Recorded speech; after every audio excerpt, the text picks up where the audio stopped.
Let me say good evening to all of you. Good evening. I am Bummi Anderson. I am an instructor here at Darton College, and I want to welcome each of you to this night's great event. We are celebrating 40 years of Ntozake Shange's for colored girls who have considered suicide when the rainbow is enough. Miss Aku Kadogo, who is the drama chair at Spelman College, and also one of the original cast members of the original Broadway play 40 years ago. Now, when you see Aku, you're not going to believe she looks this good 40 years later. So I'm going to go ahead and warn you now, okay? So I want you to welcome our guest. Just if she would stand and just acknowledge her.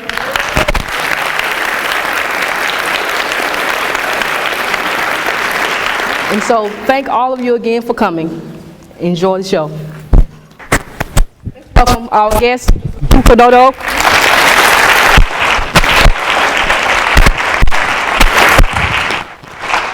Thank you. Can you hear me? Are we on? Yes. Well, let me start this conversation saying, first of all, I'm so very honored that you're here. And you all cannot tell it, but on the inside,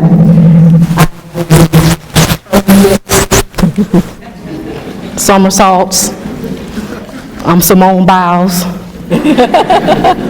I'm doing the Running Man, every dance you can think of, because I am so honored to have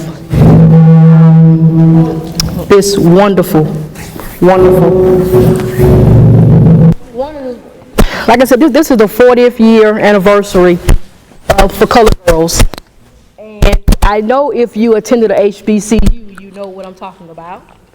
Because a lot of our HBCUs perform this in theater. I can remember as a college student at Albany State, this is something that took place while I was a student. And so I felt that we needed to commemorate this revolutionary play. And these poems, because really they're poems first. And so I thought it would be great for Albany to be exposed to someone like Miss Kadogo. No, well, first I want to say thank you everyone for coming out. I'm very honored to be here, so thank you for inviting me. When you're in the moment of your life, and I always say, especially when you're young, life is like a roller coaster. It's like going, woo, woo, woo, around this car, whoa, loop-de-loop. So when I was young, my life was kind of going like that. And you have no idea that,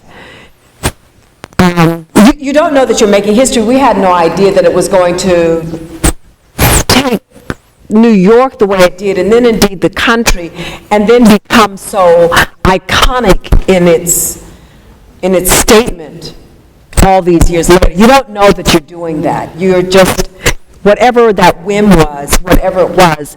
And I have to say, for me, I was finishing my last year of university when I met Ntozake Shange. So it was her, there were the poems, there was the time, because I was explaining to Bummi that in those days in New York, we would absolutely fill an auditorium up like this to go listen to poets. And it wasn't spoken word, so the word was very important. Literature was important, and it was such a celebratory time. So then when you have the time in your life where you're looking back and reflecting, is so, even looking at the photographs, I was like, wow, was that me? And yeah, it was, and it kind of seems so long ago. It seems like a dream. Wow. Yeah. One of the things I want the audience to know, because I want to know, is how did you meet Ntozake Shange? I was going to dance classes with a dancer and choreographer, very well known, and she actually won a very prestigious award this year, the Doris Duke Award. Her name is Diane McIntyre.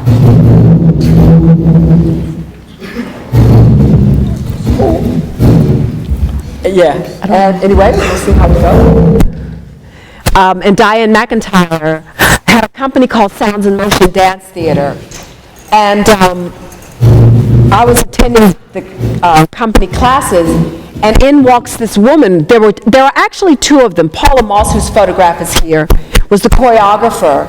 And indeed, she was Ntozake's muse in a way. So Paula and Ntozake were in class, and they kind of like had scarves on and skirts on, and we were all involved in the music, and we would show up at the same clubs to listen to. We were very much into the jazz music, whether it was the Art Ensemble of Chicago or Sun Ra. We were all dancing to those clubs.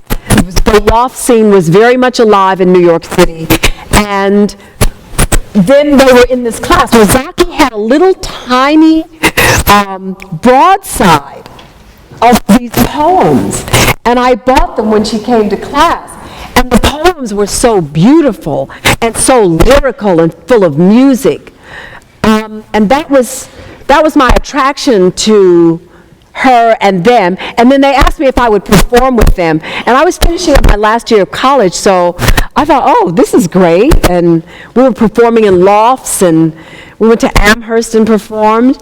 And then we went to Woody King's New Federal Theater downtown. That's when I knew it was reviewed first then, and I realized that we were onto something very special. It's interesting that because I'm wanting to know, and I'm sure the audience wants to know, you were yellow. Yes. In the actual play. How did you come about being that color? Well, this is why theater and art is so wonderful. In fact, the designer Judy Deering, the late Judy Deering, she came up with that idea of the rainbow dresses. And so I was the youngest member of the company at the time, so I guess yellow for spring and vitality of life. So I got that dress. So it wasn't like ordained. It was something that happened, because we used to wear our own clothes when we were just gigging around.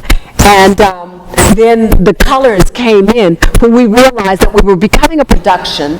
Scott, the director, came in and he began to formulate the plays. So then we began to rehearse. We used to improvise. We'd decide what poems we were going to perform that night. We'd improvise to them. Sometimes musicians would show up and play with us. So it was New York art scene. It was art. Wow. There's always, on the way to wherever you're going to be or whoever you're going to become, like I said, you have, there's a few dips that come with the roller coaster. And so I was the youngest member of the company. I was still finishing up university. I was going to New York University, finishing up college. And when we realized, this is kind of like just be still. We realized, yes, thank you. Okay, hello. Hello, hello, hello. 1, 2, 1, 2, yes. So when I realized that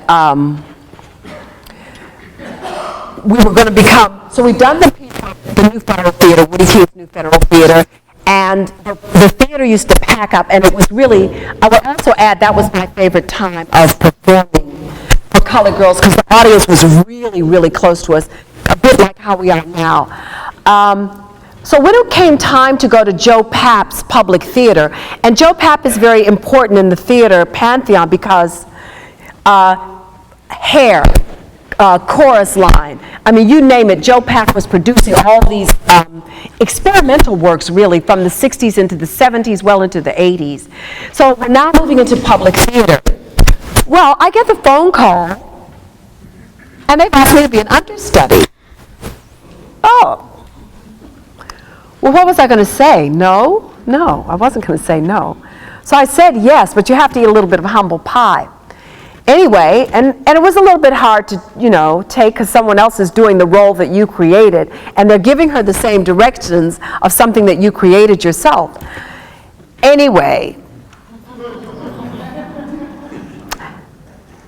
Joe Papp came to see a run-through one night, and all I know is he looked at me and he said, "I want that girl back in this show tonight." And that was the end of it, and that's how I got back in the show.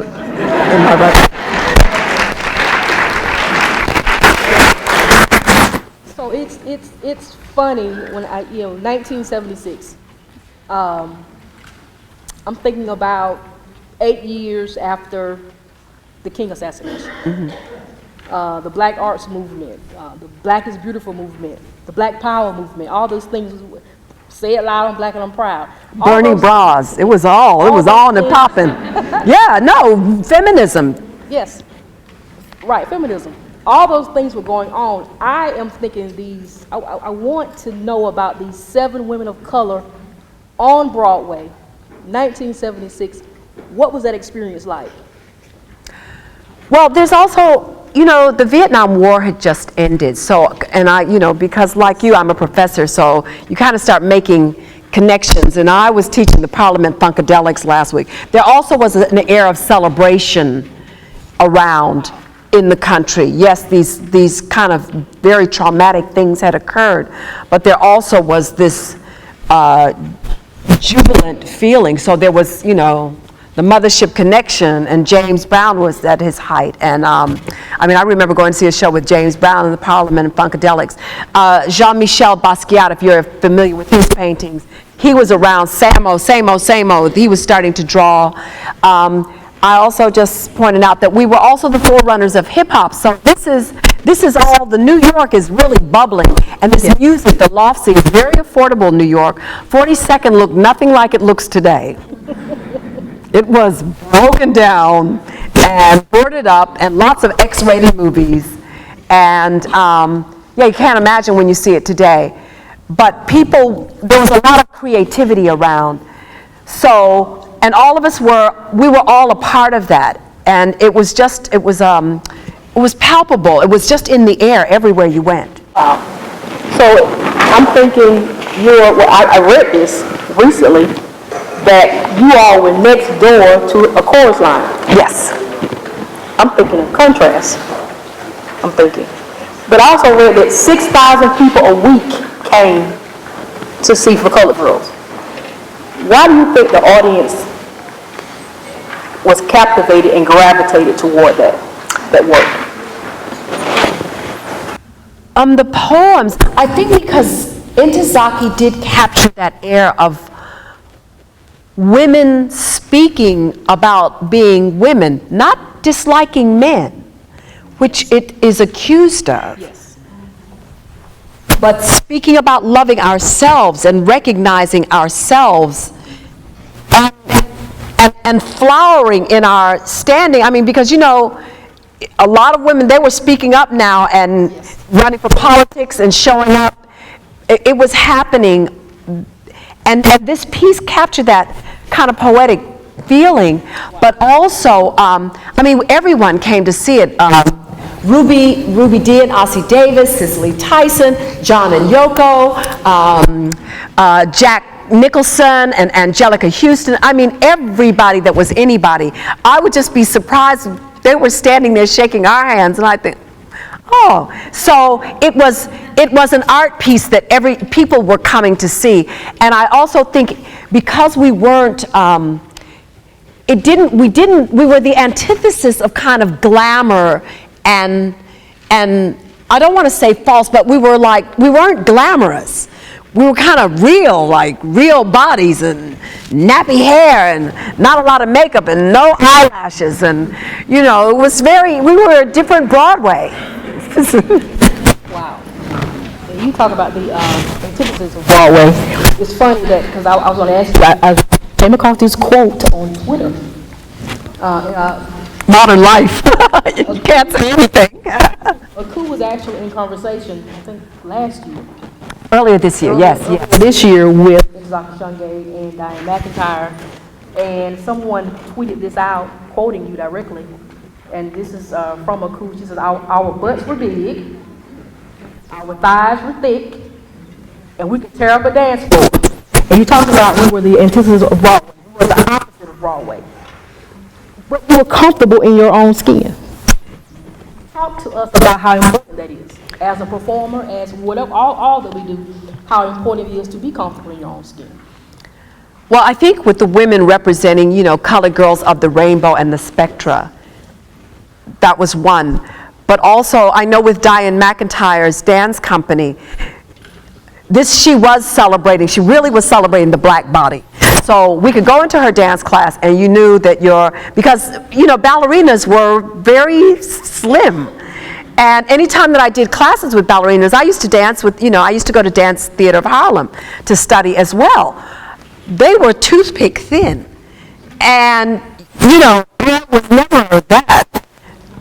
But I knew how to dance. And so what happened was with a company like Diane McIntyre's dance company, we found a place where our bodies were accepted. And then also Zaki ended up making this theater piece where, again, we're celebrating who we are, how we are, without artifice, and saying it's okay. And now, watch me now. Yeah. Just wait and see. I just think that is just so important to, particularly for African American women, to see those positive images, to see the thick thighs and the big butt, and it be okay. And so when I think about the colored girls, that and hearing that, Shange was such a forerunner to I think a lot of positive images that we see of African American women. I'm talking about when I make that connection. I'm talking about for example, Beyonce's Lemonade. Mm-hmm. Okay, Black Girls Rock, mm-hmm. Black Girl Magic. Yep. Even, and we talked about this earlier, even to Terry McMillan's Way to Exhale, Shange was such a forerunner to that sisterhood, that connection, and that black beauty. Mm-hmm. Do you see that? Would you characterize? Is that a proper assessment I'm making? Oh yeah, I mean, it's a proper assessment, but of course we're all standing on someone else's shoulders also. So I think the way was being paved. There was the Black Arts Movement, and there were lots of movement. It was just, you got to also say, we were the Black Arts Movement side by side with the loft scene going on. So you had Robert Wilson, you had Carol Lee Shange, you had it was going on. People were taking off their clothes, painting with their bodies. It was all happening in New York, and I think there was this rowdy celebration of the human spirit. And also if hair, in mentioning a piece like Hair, where people were taking off their clothes at the end, but they were also saying we're alive, we're human, we're here, we're celebrating. So we're on the shoulders of those pieces and that kind of New York. So the doors are just, everything, all kinds of doors are being knocked down, swinging open. The pill had come. We got to think about these mega things that happened in the 60s. So we're standing on the shoulders of that kind of energy that's going on socially. Wow. Which leads me to, just hearing you talk, I'm thinking about the kind of issues that Ntozake Shange talked about in her poetry. Mental health, PTSD, rape, sex. She talked about, relationships, sisterhood.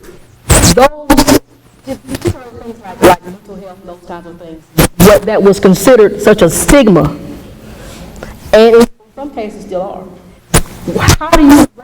Why do you think her poetry was so effective with talking openly about things that may not necessarily be talked so much about in mainstream at that time? Well, I know a few inside stories. I do know. Paul Amos's brother had been a veteran. He's a veteran of the Vietnam War. He came home with what we now term PTSD. PhD, and we didn't have that term back then. So a piece like A Night with Bo Willie Brown, we're encountering this illness in our men that are coming home. And so she writes a piece about it. We're with this. Everybody's experiencing it. You know, wherever you were. My next door neighbor, it was around us. So date rape, we didn't have that terminology. But it was happening. You would go out with someone, you know, thinking you were just going out, and then it was like, wait a minute, this tables are turning, and wait, I didn't say yes. You know, so she took to her pen, and she vocalized this, and it was radical for that time, because we were more, I just watched a documentary about television in the 50s. Remember, they were putting couples who were married in separate beds. If you remember that, you know, Ozzie and Harriet, yes. They had twin beds. Yes. And they're married. Okay?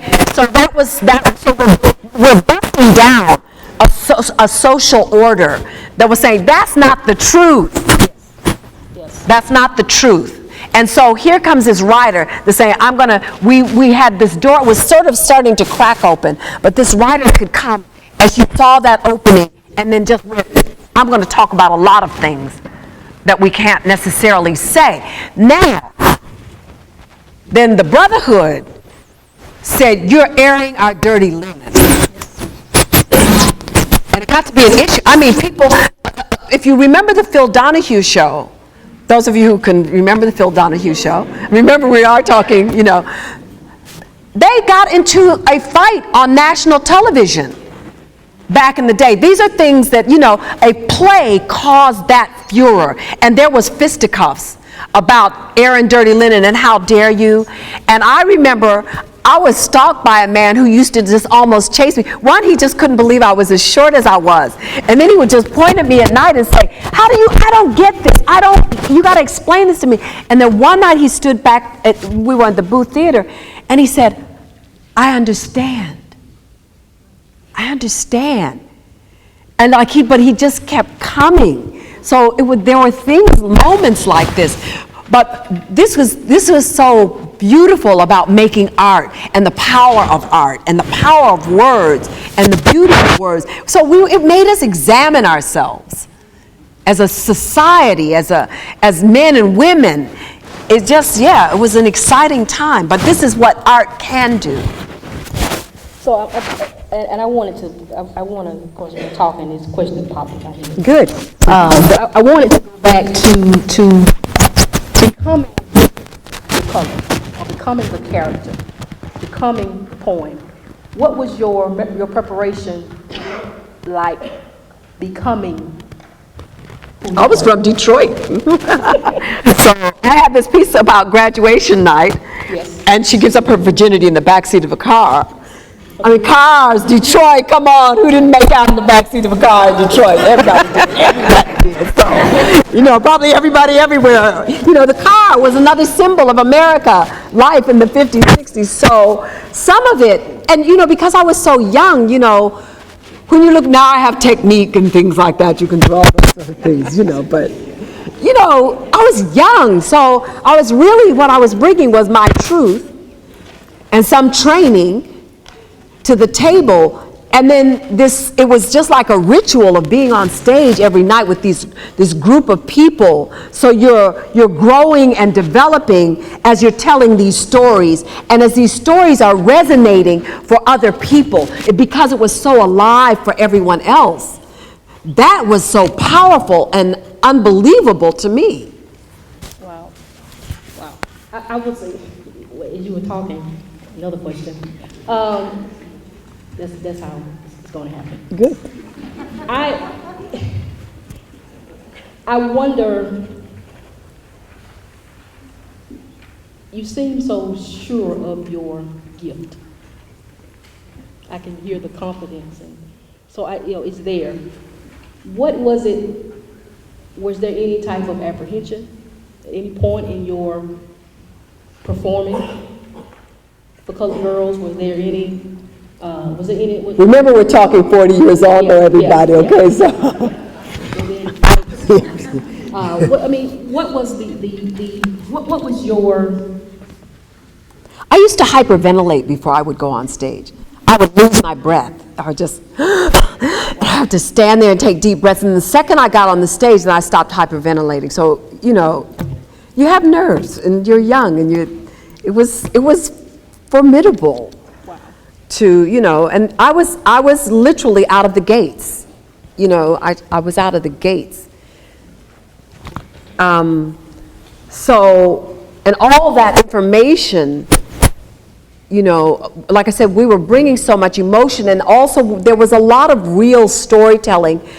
A lot was always simultaneously married to what was going on in one's life. I know my mother went through about a breast cancer at the time I was performing. I mean, all sorts of things. It was life. You brought life to the stage. It was happening. So I guess what I drew on was what was going on emotionally, you know, at the time, but also because you're in a collective that was so true. And also because I had seen Trezana Beverly, I'd seen on stage. You know, I kind of was pinching myself. I couldn't believe I was on stage with these people. Lori Carlos, I'd seen in Strivers Row.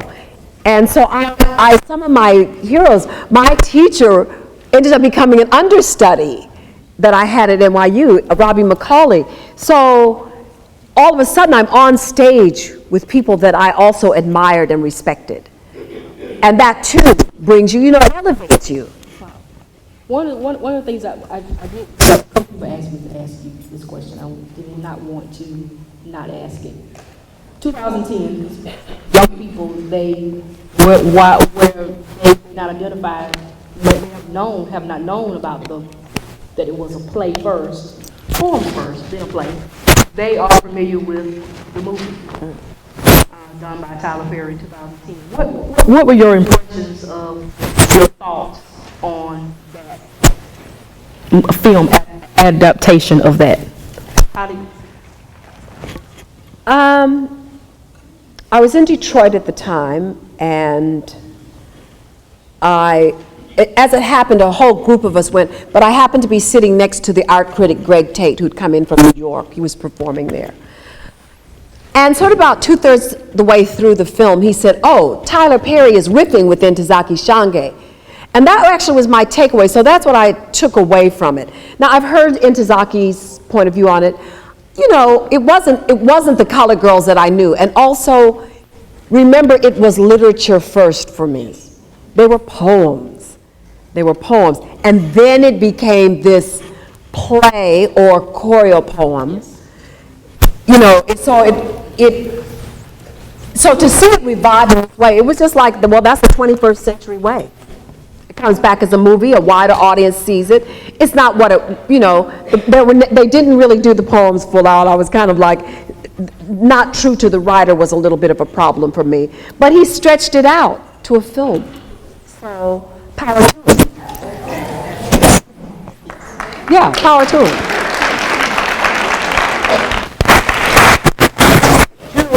Generationally, how do you think that for colored girls impacts this generation?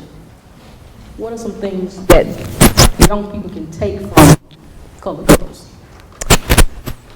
Well, the thing I hope, and I guess I hope for all, you know, all the people whose lives I touch, you know, speak your story. Speak your story. Share it with your families. Tell them who you are. Tell them who your grandparents were, or tell them the people you knew. You know, tell your story. That's what I got from Ntozake. And I know that a group of women, tell your story. Tell it some way. It matters, and it's going to carry on, and it'll resonate. So, you know, that's Ntozake telling her story. And I know that I've gone on and I've performed my own type of choreo poems. I continue to work with poets and do choreo poems. But I do think the most important thing, I really love stories. I love stories. I love people. I always ask people, how'd you meet? When they, you know, couples, I always like, what's your story? What's your story? So I feel like that's the takeaway for me from a piece like For Colored Girls. She wrote about, and then through the pieces that she's written, she also documented history, like one of my favorite ones is Toussaint Louverture. Yes. The library was right down from the trolley tracks, across from the railroad. I found Toussaint, my first black man. Not a Negro like my mama say, but yeah, that one. I mean, so she talks about history, orange butterflies and aqua sequins. She's talking about the Louisiana migration out to California of people. She describes them. So there's a kind of that Louisiana carryover that was in the Bay Area, you know, but that was also disappearing even. And as I teach the work now, I can see it's like, oh, she documented a time as well. And documented things and events. Wow. And I keep saying wow because I really feel like wow. I'm not just saying wow. I really feel like wow. Tell us about For Colored Girls. I want to say, well, I use the word launch for lack of a better word. Launch you. But tell us about some of the things you've done since what you're doing now.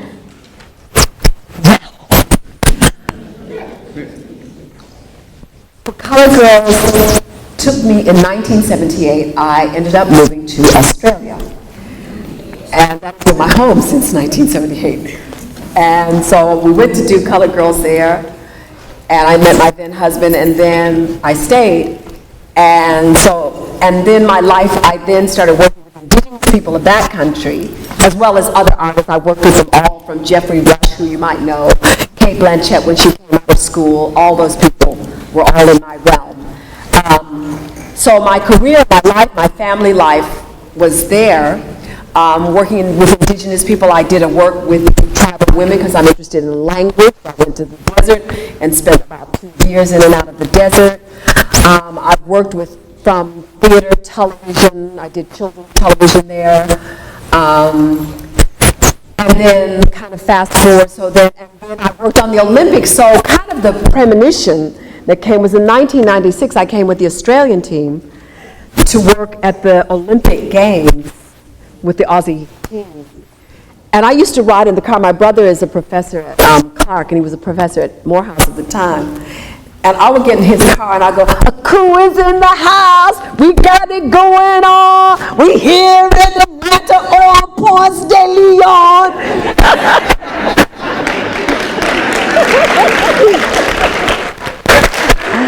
And then guess what? I'm living on Ponce de Leon practically now. So my brother just says I chanted it up. It took a few years. And then, but 10 years ago, so I've worked, like I said, in all forms, very independent, indies, mainstream. Then I became a part of the Rent Company in Australia, and I traveled the world with that. I was an associate choreographer. And then from there, I was going back to Detroit and doing a little bit of guest directing, which is where I'm from. And the chairperson asked me one day, he said, hey, we want to offer you a position. And I just went, why would I leave Sydney? And he said, come back and see us next week. So I went back and saw him next week. And I was like, still crying, oh my God. And then the third week, I knew that there was a bigger plan for me. My parents were still living. My mother is still living. My father recently passed. I was like, oh, you know what? There's a bigger picture here. So 10 years ago, I went back to Detroit, and I became the director of the Black Theater program there for 5 years. But it wasn't finished there.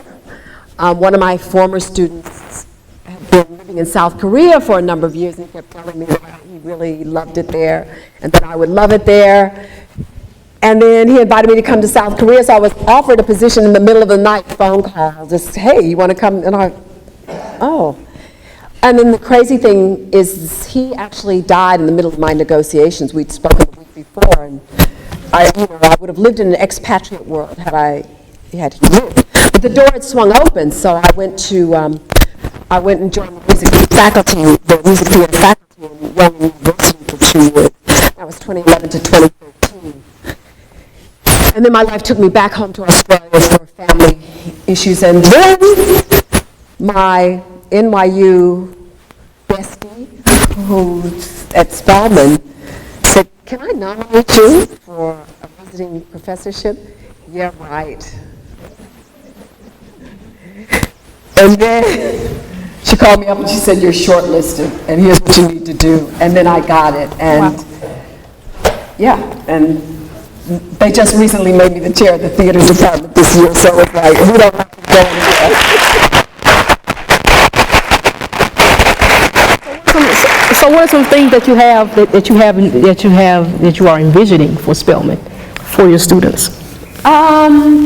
It is exciting. It's an exciting time. I'm currently working on a choreo poem. I'm working with a Detroit poet. I love making up theater. I think that's something that I very much admire that the Australians do. They didn't have to, they didn't have a Broadway, they don't have a Hollywood, so they make up a lot of their theater and films.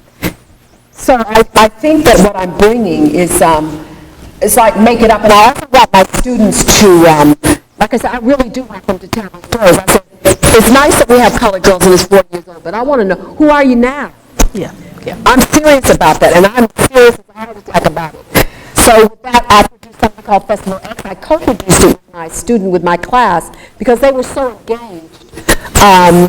But we co-produced. I walked in one day and I said, "You know what, you guys are going to be the co-producers on it." And we had a little black box, and we created something called Festival X, which featured their works. So I'm pushing it every day. I want your story, I want your story. So, I got a call from a friend yesterday who's got a 2-year contract to finish out, but he said he might be interested. So, so I envision that I might be able to pull a couple of people, and also there's a well-known filmmaker I'm talking to. So, all of a sudden I'm in a position where I can vision and make things happen for the next generation, and I just think I'm really honored and excited. Which brings me to this question about Kenny Leon. You were in conversation with him last week, I believe, at Spelman, in the AU Center. Tell us about him. And for those of you that know who Kenny Leon is, if you saw the Wiz back in December, Kenny Leon was the producer of that show on NBC. He's done a play on Tupac's life. He's done a whole lot of things that I can't think of right off, but remember he did A Raisin in the Sun a few years ago. He brought that back. He revived it first with Puffy, with Sean Puffy Combs. And then he's done it again with Denzel Washington and Phylicia Rashad. And so he's revived some of the classics on Broadway. He's got an illustrious career. Very down-to-earth man, very wonderful. But he did do a work based around the music of Tupac Shakur, and they did it on Broadway, and it was come see, come saw. yes. Warmly received. He didn't think that was the end of it. He said it wasn't the end of his life. So he is now conducting master classes at the AU Center, so between Clark Morehouse and Spelman, and he's going to recast it with AU Center students in the role and do it in Atlanta, and I think it's going to find its space there. So we think it's a really exciting project. It's a good way to launch. Yes. So I am going to hush. But I do want to end with one question, but we want to allow the audience the opportunity to ask a couple of questions. But I wanted to end with going back to For Colored Girls. Why do you think it is, of course, it's taken on a life of its own. Why do you think it continues to be as necessary or as popular as it has been and as it is? Beautiful, truthful writing is eternal.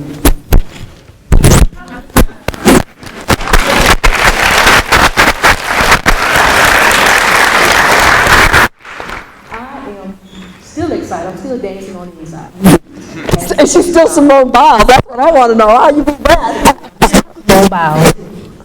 Thank you so much. But I want to. We want to allow the audience, if you have a question for. Are we going to do that? You have a question for Aku Kadogo. We want to allow that. Like a question. Okay. I don't have a question, but I want to say that I saw the movie in Minneapolis, Minnesota. Yeah, great.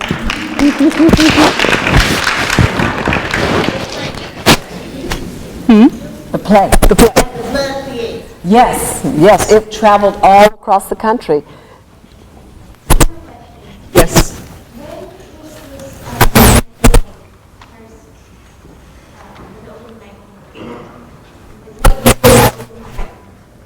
What year was opening night?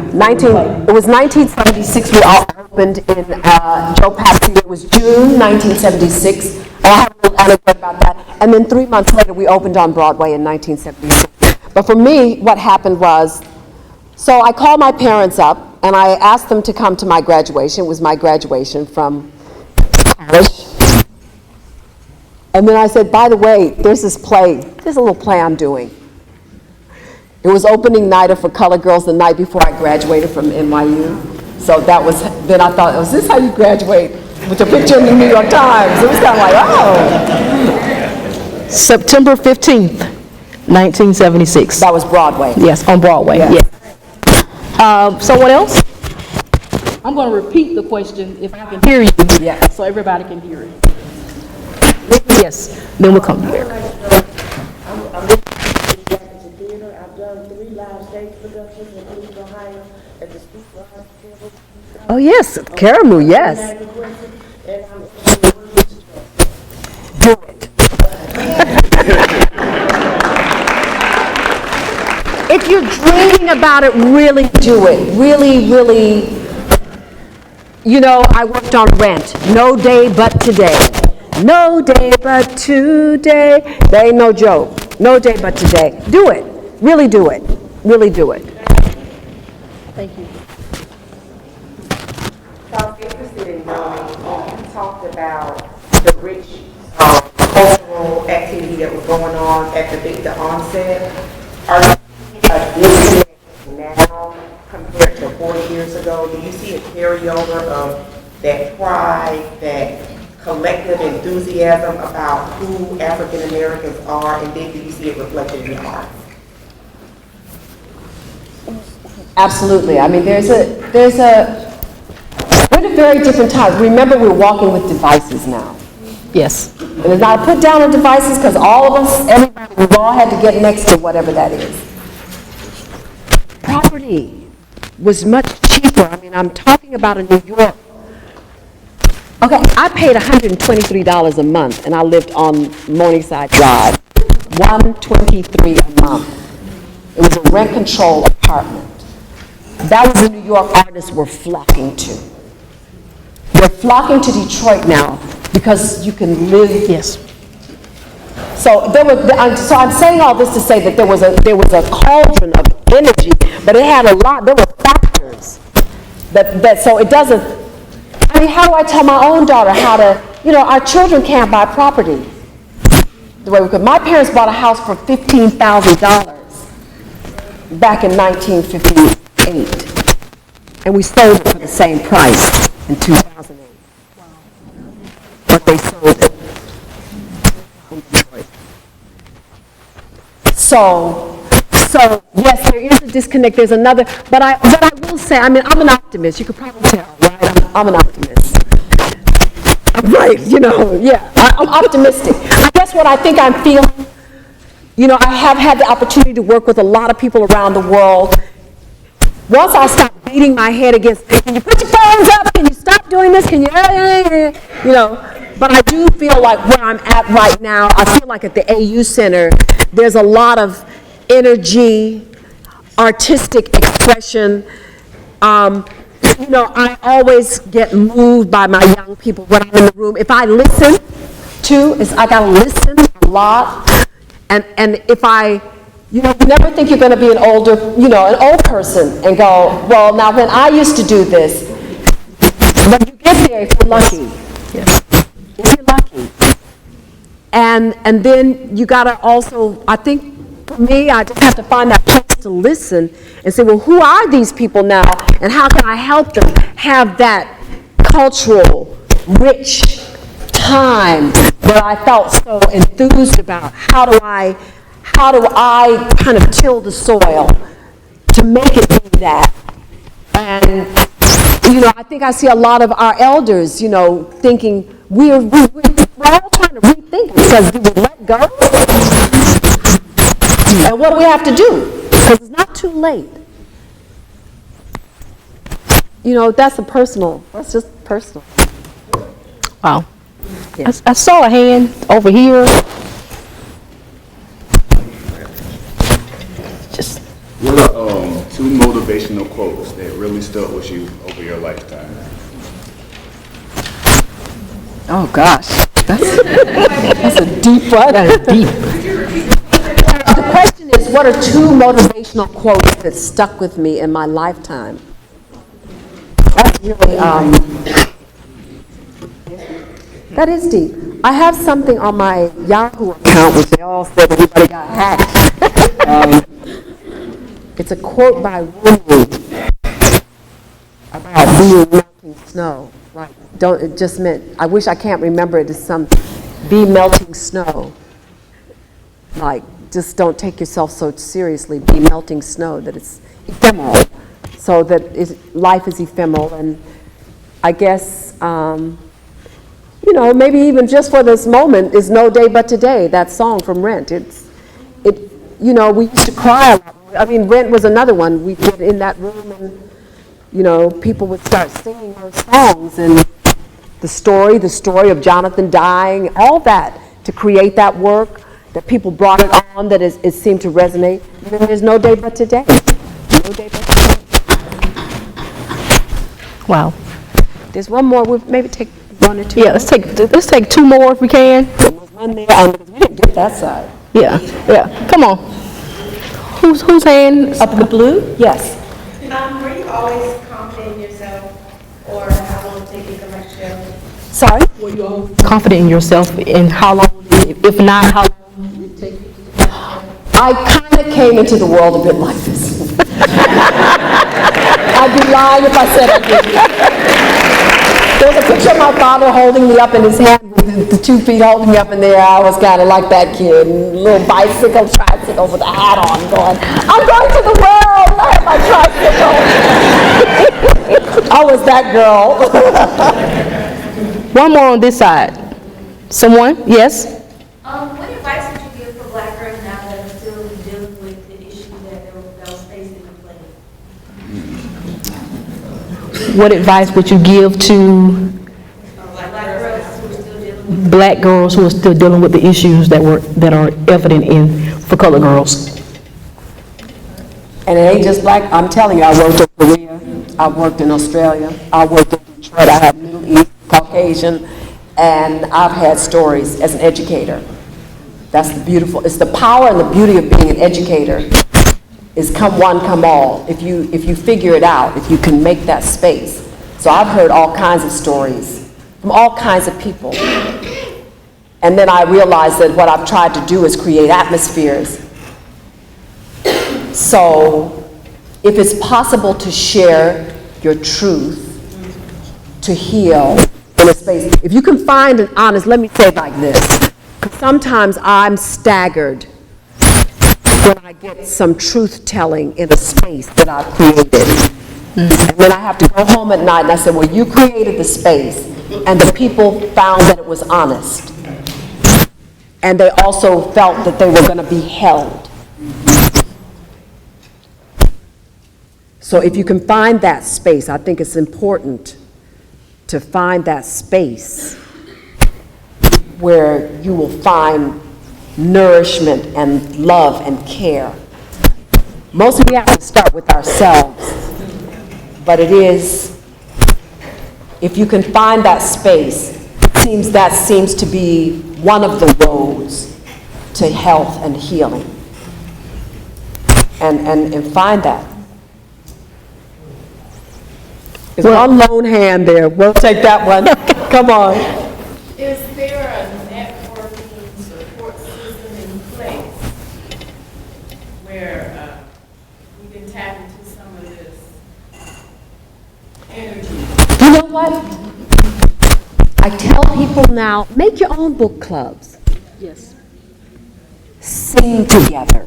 I swear, singing. Get back into it. One of my friends, a very close friend of mine, is coming to stay with me. He's from New Zealand. He is a Kiwi, Caucasian Kiwi, and he could sing gospel music like, no, he's here with a group traveling around America going to black churches. But he sings a cappella singing. Recapture your voices. Go in rooms together. The Korean kids, every year we used to climb the mountains because that's a sacred thing for them. And they would sing as we would go up the mountains, and I began to treasure this. I have a book club with my mother. We love books. So we buy books. She'll get one for me, I'll get one for her. And then we'll call each other up and just talk about the book on the phone.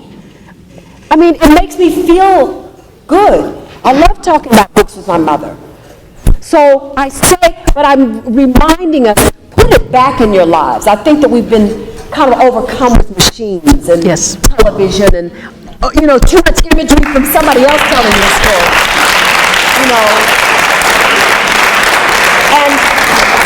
And my experience from last year from producing Festival X with my students, I found them downstairs. They had the guitars out. They were singing and making up songs and filming each other. And they were, but it's the act of doing and being to eat together. Yes. When I go to Korea, I go almost every other year. Come on, Takachi, all together. We're going to eat together. Eating is something, we forget about these wholesome. They seem simple. But they are important things. Put that family meal back and turn all the devices off. And hear the people at the table. Yes.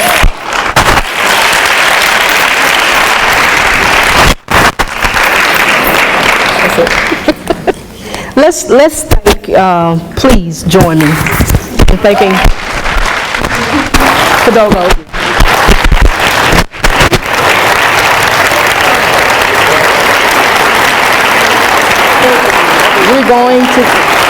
We're going to give her some South Georgia hospitality while she's here.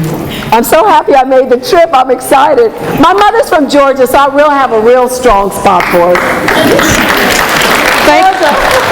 Thank all of you for coming. Thank you. So good to see you.